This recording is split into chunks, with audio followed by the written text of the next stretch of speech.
Welcome to our journey through the eerie and the spectral. Today, we're venturing into the heart of the Cornhusker State to uncover the top 5 haunted locations in Nebraska. So, grab your flashlights and let's tiptoe into the realm of the unknown. Number 5. Blackbird Hill, Decatur, Nebraska.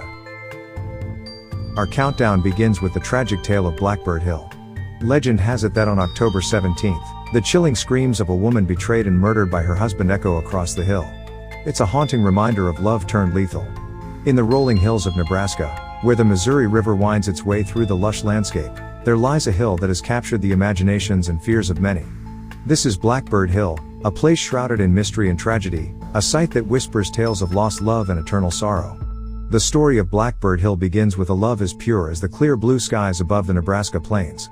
It was a love born in the heart of a young woman, whose beauty was said to rival that of the wildflowers that adorn the meadows. She was betrothed to a man of the sea, a sailor whose heart belonged to the oceans but yearned for the day he could return to his beloved. Fate, however, is often cruel, and the sailor's ship was lost to the tempestuous embrace of the waves. The young woman waited, her eyes scanning the horizon for a sail that would never appear. As seasons changed and years passed, hope faded like the setting sun, and she eventually gave her hand in marriage to another, a childhood friend who had long harbored feelings for her. The sailor, against all odds, survived the ordeal at sea and returned home, only to find the hearth of his love cold and her heart promised to another. Desperate to reclaim the life he had dreamed of, he set out across the vast American frontier, following whispers and rumors that led him to the wilds of Nebraska. It was on an autumn evening, as the leaves painted the world in shades of fire, that the sailor's journey brought him to the foot of Blackbird Hill. A light beckoned from a solitary cabin atop the hill, and with a heart heavy with longing, he ascended the path that would lead him to his destiny. The door of the cabin creaked open to reveal his beloved, her face a mirror of shock and joy. In that moment, their love rekindled, burning with a passion that time could not diminish. They vowed to leave together at dawn, to reclaim the years stolen from them. But fate, ever envious of such happiness, would not allow it. The woman's husband returned, and upon learning of her intentions, was consumed by a rage that knew no bounds. In a fit of madness, he took her life, leaving the sailor with nothing but the echo of their shattered dreams. The sailor, driven by grief and despair, carried his lost love in his arms to the edge of the cliff. There, under the watchful eyes of the stars, he released their bodies to the eternal embrace of the river below. And so, the legend says, every year on October 17th, the anguished cries of the betrayed woman can be heard on Blackbird Hill, a mournful reminder of a love that was, a love that could have been. Visitors to the hill report strange occurrences, eerie feelings, and the sense that something unseen lingers in the air. Blackbird Hill stands as a monument to the power of love and the depths of despair. It is a place where the past is ever present, where the echoes of a tragic tale continue to resonate with those who walk its haunted grounds. It is a reminder that love, in all its forms, is a force that not even death can silence. As we leave the legend of Blackbird Hill behind, we carry with us the story of a love undying, a tale of passion and tragedy that will forever be etched into the annals of Nebraska's history. For in the end, it is the stories that survive, long after the voices that told them have faded away. Number 4. Barnard Park, Fremont, Nebraska. Next, we visit Barnard Park, where the past refuses to rest. Once a cemetery, it's said that some souls were left behind during its relocation. Visitors report sightings of a weeping woman, wandering the park at night. In the heart of Fremont, Nebraska, lies a park that is as beautiful as it is unsettling. Barnard Park, with its lush greenery and tranquil atmosphere, belies a history that is anything but peaceful. This park, now a place of recreation and relaxation, was once the final resting place for many of the town's earliest settlers. It is here, among the laughter of children and the gentle rustle of leaves, that the past refuses to be forgotten. The story of Barnard Park begins in the late 19th century when it was known as Green Grove Cemetery. The cemetery was a hallowed ground, dedicated to the memories of those who had passed on. As the town of Fremont grew, so too did the need for space. The cemetery soon found itself in the path of progress, and a decision was made that would forever change the fate of this sacred land. The bodies interred within the cemetery were carefully exhumed and relocated to a new cemetery, Ridge Cemetery, on the outskirts of town. This massive undertaking was done with the utmost respect for the deceased, but as is often the case with such endeavors, not everything went according to plan. Local legend tells us that not all the bodies were moved. Some, it is said, were left behind, forgotten by time and the march of progress. It is these restless spirits that are said to haunt Barnard Park. Visitors have reported strange occurrences that defy explanation. Shadows that move of their own accord, cold spots in the heat of summer, and the feeling of being watched are common experiences. The most chilling of these tales is that of the weeping woman. She is often seen in the twilight hours, her ethereal form gliding silently through the park, her sobs a haunting melody that lingers in the air. The weeping woman is believed to be the spirit of one of the cemetery's original inhabitants, a woman who lived a life of sorrow and loss. Her identity has been lost to time, but her presence is a constant reminder of the park's somber history. Some say she weeps for her lost grave, others that she mourns a life cut tragically short. Whatever the reason, her spirit remains, a spectral sentinel bound to the land she once called home. The park is also home to other apparitions, each with their own tragic story. There is the figure of a man, seen standing silently by the old oak tree, his gaze fixed on a point known only to him. A group of spectral children can be heard laughing in the distance, their joyous sounds turning to whispers as one draws near. These spirits are not malevolent, but their presence is a testament to the park's haunted legacy. The hauntings of Barnard Park are not just stories to be told around campfires. They are woven into the fabric of the town's history, a reminder of the lives that once were and the memories that refuse to fade. The park may be a place of joy and community now, but as the sun sets and the shadows lengthen, it becomes a gateway to the past, a place where the veil between the living and the dead grows thin. As we explore the winding paths and ancient trees of Barnard Park, we are walking in the footsteps of history. We are reminded that every place has a story, and sometimes those stories reach out from the depths of time to touch the present. Barnard Park is more than just a park, it is a chronicle of the human experience, a testament to the enduring nature of the spirit, and a hauntingly beautiful mosaic of life, death, and the eternal dance between the two. Number 3. Ball Cemetery, Springfield, Nebraska. At number 3, Ball Cemetery offers more than just a final resting place. A tall male apparition is known to attack nighttime visitors, while a female ghost's laughter pierces the silence. Photographs here often reveal unexplained anomalies. Nestled in the quiet town of Springfield, Nebraska, lies a cemetery that is as rich in history as it is in tales of the paranormal. Ball Cemetery, a name that evokes images of peaceful rest and eternal slumber, is anything but tranquil. It is a place where the veil between the living and the dead is thin, and spirits wander freely. The cemetery began its journey in history as a private family burial ground, with its oldest grave marker dating back to 1869. Over the years, it grew to include not just the Ball family, but also other notable individuals, such as William Rattlesnake Pete Lydiard, a man whose life was as colorful as the legends that surround him.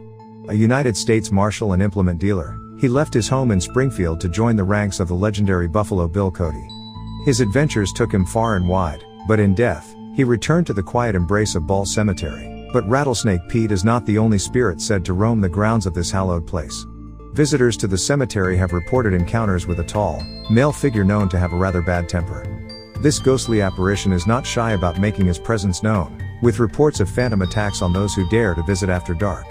Could this be the restless spirit of Rattlesnake Pete himself, still guarding the cemetery in death as he did in life? Another frequent visitor from the other side is thought to be Mary Mumford, one of the cemetery's eternal residents. Her faint voice has been heard whispering in the wind, and some have felt the gentle tug of their clothing, followed by her ethereal laughter. It's as if she finds amusement in the living's fascination with her resting place. The cemetery is also known for more unexplainable phenomena. Headstones have been seen tipping over without any apparent cause, only to right themselves moments later. Photographs taken among the graves often reveal strange mists and orbs, suggesting the presence of something, or someone, unseen. Ball Cemetery is a place of intrigue and mystery, a site that draws the curious and the brave. It is a testament to the stories of those who have passed on, a collection of lives and histories etched into stone. But it is also a reminder that sometimes, death is not the end, but merely a transition to a different existence. As the sun sets and the shadows grow long, the cemetery takes on a different character. The air grows still, the sounds of nature quiet, and the atmosphere becomes charged with anticipation. It is during these twilight hours that the boundary between worlds becomes permeable, and the spirits of Ball Cemetery make their presence known. To walk among the graves is to walk among history. Each marker tells a story, each inscription a final message from the past. And as night falls, those messages seem to grow louder, as if the spirits themselves are reaching out to tell their tales. Ball Cemetery is more than just a plot of land, it is a chronicle of the human experience. It is a place where the past lingers, where stories of love, adventure, and mystery refuse to be forgotten. It is a place where the living can touch the past, and perhaps, if the conditions are right, the past can touch back. So let us tread lightly through the rows of headstones, let us listen closely to the whispers of the wind, and let us respect the spirits that call Ball Cemetery home. For in this place, every step is a step through history, and every breath is a breath shared with the spirits of yesteryear. Number 2. Antelope Park, Lincoln, Nebraska. Antelope Park in Lincoln holds our second spot. Behind the caretaker's house, apparitions are seen walking across the field and into the woods. It's a place where the line between the living and the dead blurs. In the vibrant city of Lincoln, Nebraska, there exists a park that is a tapestry of natural beauty, historical significance, and whispered tales of the supernatural. Antelope Park, a sprawling expanse of green that stretches from 23rd and N Streets to 33rd and Sheridan Boulevard, is a place where the past and present collide, creating an atmosphere ripe for ghostly legends. The park's history is as rich as the soil that nourishes its flora. It was once the site of a baseball park, where the crack of the bat and the cheers of the crowd filled the air. The park was home to the Lincoln Western League franchise from 1906 through 1917, a time when baseball was America's undisputed favorite pastime. But as the roar of the spectators faded into silence, something else took its place, the echoes of those long-gone days, which some say can still be heard on quiet nights. Antelope Park is also home to the War and Victory Monument, created by Ellis Louis Berman in 1936. This poignant sculpture features figures representing soldiers from the Revolutionary War, Civil War, Spanish-American War, and World War I, standing as silent guardians over the park's serene landscape.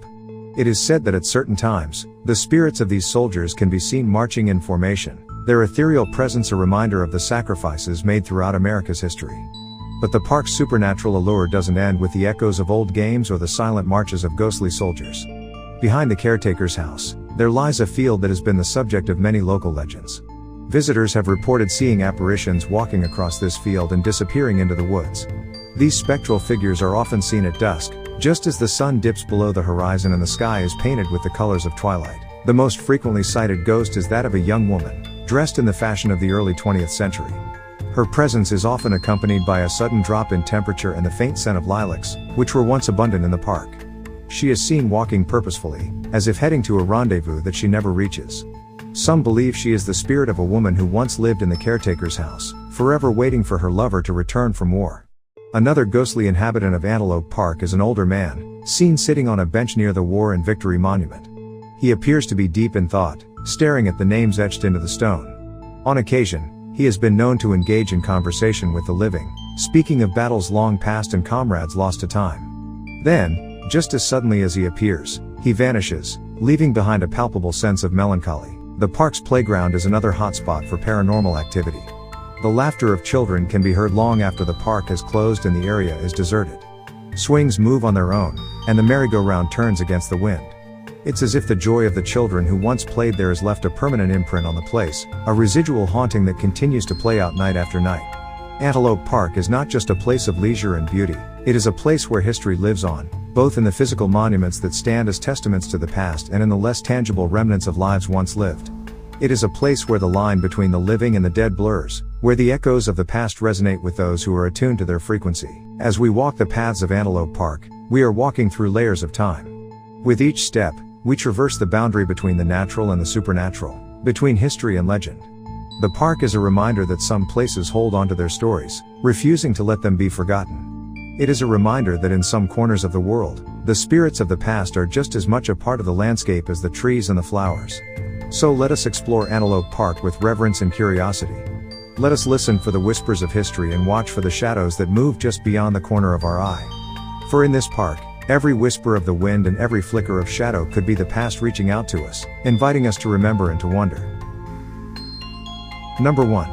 Alliance Theater, Alliance, Nebraska. Topping our list is the Alliance Theater. Built in 1903, this historic site is home to more than just memories. Shadowy figures, running footsteps, and a friendly ghost all contribute to its haunted reputation. In the quaint town of Alliance, Nebraska, there stands a theater that is as much a monument to the arts as it is a bastion of the supernatural. The Alliance Theater, with its storied past and ghostly inhabitants, is a place where the line between reality and the ethereal is as blurred as the flickering images on its silver screen. The theater's origins trace back to the Charter Hotel, established in 1903, a time when Alliance was a bustling hub of the Midwest. The hotel witnessed the comings and goings of travelers and dreamers, each leaving their mark on its history. In 1938, the building underwent a transformation that would see it become the Alliance Theater, a place of entertainment and escape from the harsh realities of the outside world. As the theater opened its doors, it welcomed countless patrons into its embrace. The air was thick with anticipation as the lights dimmed and the projector whirred to life. For a few hours, reality was suspended, and the audience was transported to worlds beyond their wildest imaginations. But as the years passed, the theater became known not just for the stories on its screen but for the stories that played out within its very walls. Employees and visitors alike have reported encounters with the inexplicable. Shadowy figures that dart through the aisles, the sound of footsteps running when no one is there, and a feeling of being watched by unseen eyes. These occurrences have become as much a part of the theater's lore as the films it shows. The owner, Gerald Bullard, has been quoted as saying, "It's just a friendly ghost," a sentiment that suggests an acceptance of the theater's otherworldly residents. The most prominent of these spectral inhabitants is believed to be the spirit of a former actress. Her love for the stage was so profound that not even death could keep her from the footlights. She is often seen in the balcony, watching over the performances, her ethereal applause echoing in the hearts of those who sense her presence.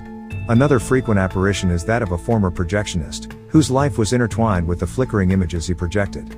In death, he continues his work, ensuring that the magic of cinema endures. His shadow has been seen in the projection booth, and the old projectors are known to start on their own, as if guided by his phantom hand. The theater has also been the site of more playful hauntings. A mischievous spirit, known for its love of pranks, has been known to hide objects only to return them in the most unexpected places. Laughter and whispers fill the air, and objects move of their own accord, as if the theater itself is alive with the joy and sorrow of a bygone era. The Alliance Theater is not just a building, it is a living, breathing entity. Its walls hold the memories of a century, the joys and tragedies of the human experience. It is a place where the past lingers, where the stories of those who have gone before us continue to unfold. As we sit in the plush seats and gaze upon the grand stage, we are not merely spectators, we are participants in a legacy that transcends time. The theater invites us to be a part of its narrative, to share in the laughter and tears, the fears and hopes that it has witnessed. The Alliance Theater is a testament to the enduring power of storytelling. It is a reminder that some tales are so profound, so deeply rooted in our collective psyche, that they refuse to be confined to the realm of the living. It is a place where every movie is scary, not because of the images on the screen, but because of the very real possibility that the person sitting next to you might have been a patron from another era. So let us celebrate the Alliance Theater, not just as a venue for films, but as a sanctuary for the spirits that call it home. Let us embrace the mystery and the wonder that it represents. For in this theater, every performance is an encounter with the unknown, and every visit is a brush with the eternal. In the end, the Alliance Theater is more than just a haunted location, it is a cultural icon, a bridge between the living and the dead, and a place where the magic of the past is forever intertwined with the present. It is a place where every visit is an adventure, and every story is a glimpse into the infinite. And there you have it, folks, the top 5 haunted locations in Nebraska. Each with its own story, each with its own ghosts. Remember, these tales are as much a part of Nebraska's history as the land itself. Until next time, keep exploring the shadows. If you dare. Don't forget to like, share, and subscribe for more haunted adventures. Hit that notification bell to stay updated on all our spooky travels. Thanks for watching. And stay spooky.